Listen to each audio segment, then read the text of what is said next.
आता सकाळचे वाजलेले आहे 6:12 झाले. आम्ही 4 वाजतापासून उठलेलो आणि हे बघा ही सुंदर आता परित्राण पाठ आहे त्यासाठी अशी रांगोळी काढलेली. गौतम बुद्धाची मूर्ती, पिंपळाचं पान अशी खूप सुंदर असं छान डेकोरेशन केलेलं आहे हे बघा.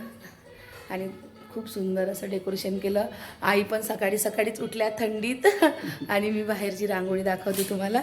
आणि मला सांगा तुम्हाला कशी वाटली आणि याचं डेकोरेशन पण कसं वाटलं ते पण सांगाल मला.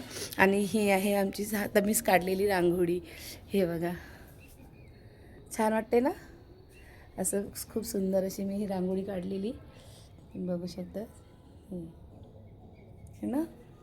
आणि सकाळी आता आम्ही 4 वाजतापासूनच उठलो होतो आणि सगळं आता लाईटिंग वगैरे चालू आहे. आणि थोड्या वेळानंतर छानपैकी तो कार्यक्रम चालू होईल. पहिले परित्राण पाठ होईल आणि मी जाते आता आंघोळीला. नंतर मग मी आणखीन अपडेट देत राहते. आणि आज मी साडी घालणार आहे व्हाईट कलरची पूजेसाठी. आणि मी साडीमध्ये कशी दिसते सांगाल मला हां. हे बघा हे खूप. आणि सकाळी सकाळी ना इथं खूप थंडी आहे अमरावतीपेक्षा शिर्डीमध्ये हे. आणि इकडे हे रान आहे पूर्ण. आणि आमच्या आता चालली मी तयारीला.